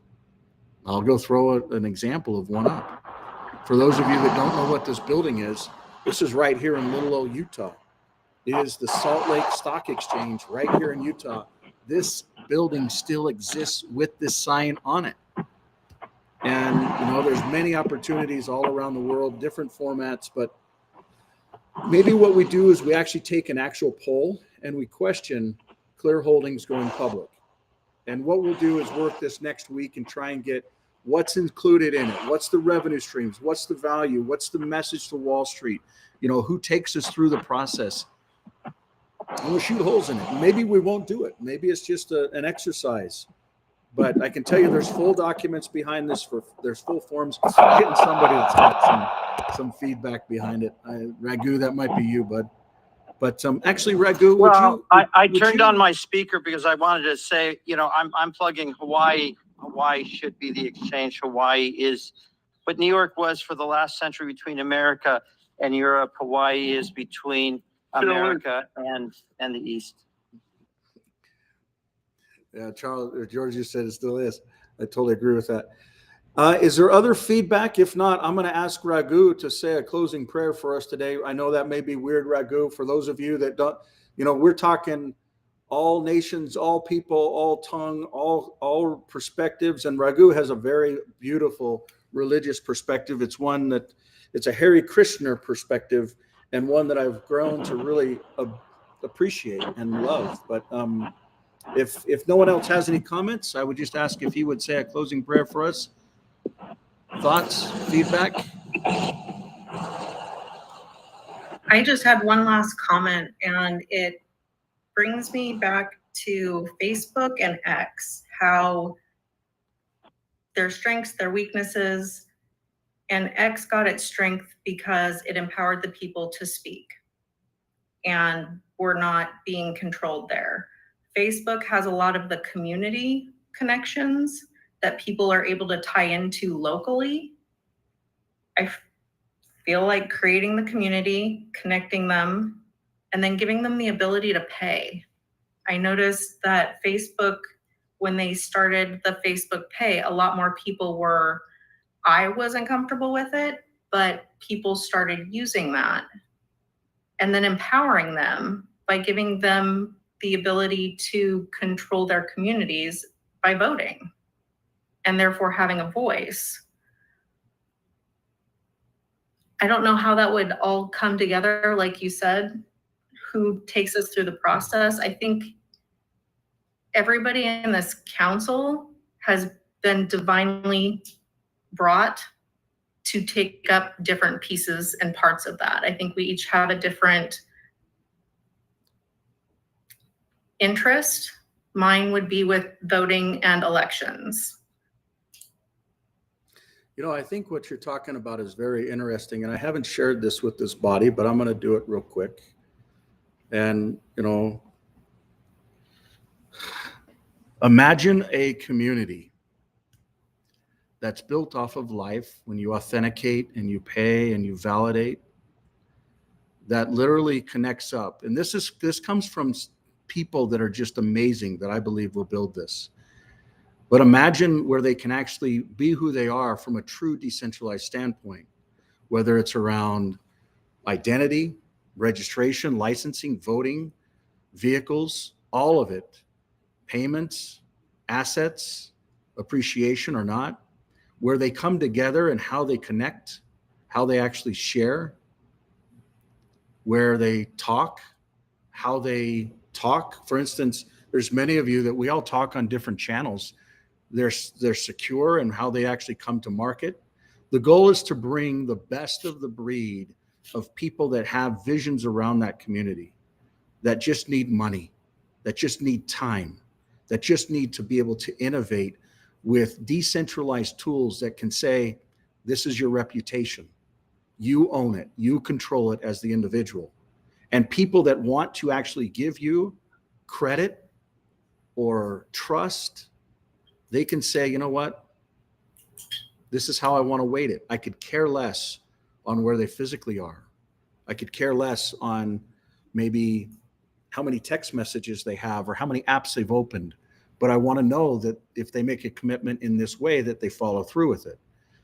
How can people actually connect in ways that integrate the apps that we're all used to using, whether they're on communication sides of it, whether they're on travel, whether they're on where we stay and what we go. How do we actually find people? How do we connect in life? How do we create life? How does this come together? How do we actually transact? How do we share? How do we become one as a people and stop these barriers of right and left, of poor and rich?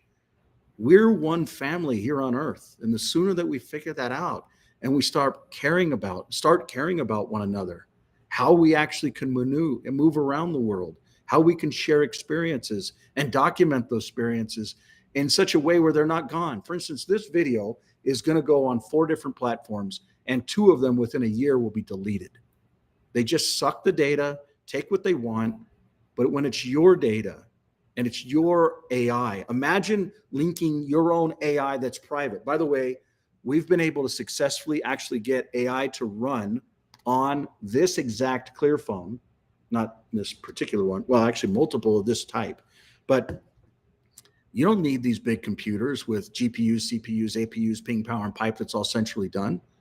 You can do it yourself, but you need an architecture and how you can actually store it. Imagine the best in the world coming together. People that actually created technology like this and had a vision in their heart before Facebook even started. They've already grabbed millions of users in different parts of the world that they didn't have the opportunity like America provides. And what I mean by that is some governments don't want their people connecting. Some governments make it difficult, or some parts of the world. And I think that through technology, we can actually come together and languages can align, cultures can align, monetary systems can align. But it's got to have standards. They've got to be open. They've got to be transparent. I'm not going to go through this type of stuff, but the key in what I'm trying to articulate is there is a massive future where humanity can work together, where you're spot on when you talk about community being how this can actually all grab roots. And there are some folks that we've already tagged, we've already identified, and there'll probably be just as many that will come out. But it's not going to be one individual. It won't be me. It's going to be people that actually care and are willing to grab that baton and grab it for their dispensation and their generation. Mine, has a period of time.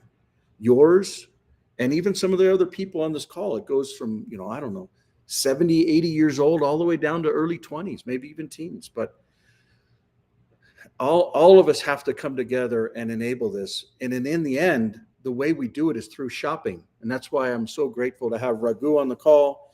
Raghu, if you could, before I wrap up, any other comments before we check out there?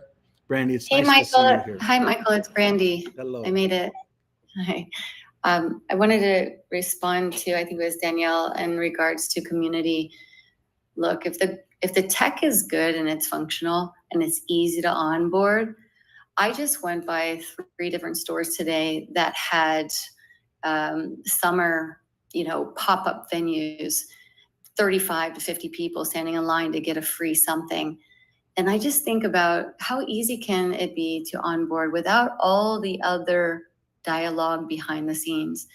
Yes, everyone on this call, the 11 people who are on this call right now, we are advocates for a different governing body.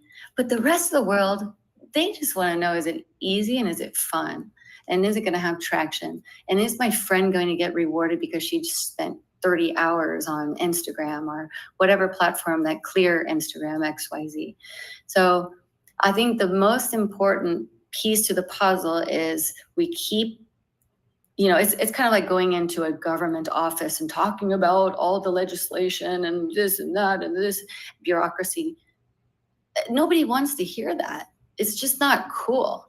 And so to onboard, we got to be thinking more like the Gen X, Gen Z, Gen Y, like how we're actually getting them to engage and talk about the product.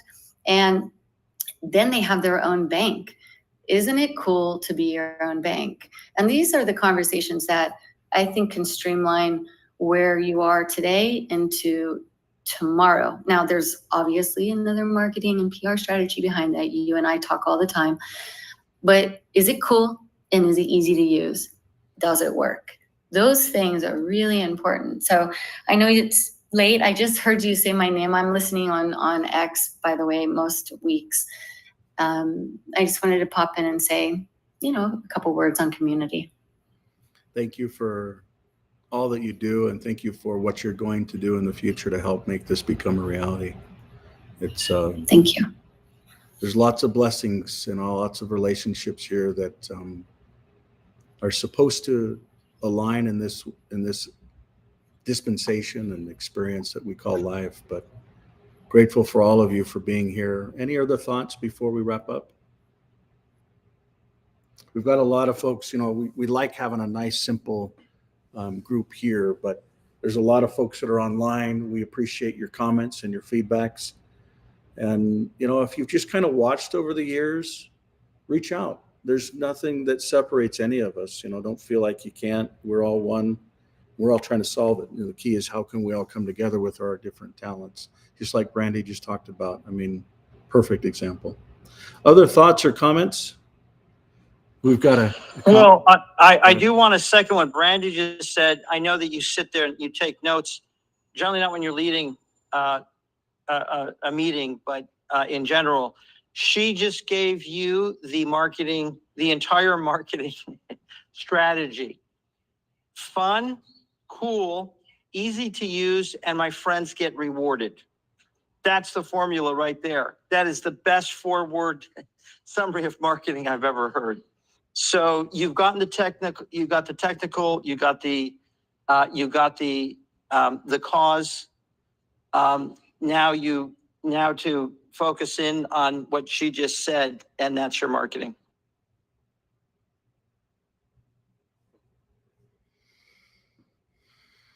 Amen. And maybe there's something that happens that we really haven't even thought of. But time is the great healer and the great revealer, like my father-in-law would always say. I love the genius hour and the GENIUS Act comments. So thank you for all being here. We will see you next Tuesday, and hopefully, there's just as much progress next Tuesday. Raghu, would you wrap us up with a prayer or a blessing or whatever you'd like to communicate here at the end? Yes, there we are. My dear Lord, thank you for allowing me, and I speak for myself here, but I think all of you would feel the same, to be allowed the company of such an extraordinary group of people of expertise and the principles of heart, divinity, and goodness for the world. And that the price is paid in the cause for the Lord and the world and goodness represents the future, and the future is here. And I feel that I am now part of that future because I've been allowed to come to this, I would say, August assembly. And my dear Lord, thank you for allowing me to be able to connect and hear and associate and be associated with such a wonderful group of your people. Aloha. Amen. Aloha. God bless. Thank you so much, everybody. We'll see you next week. Much love.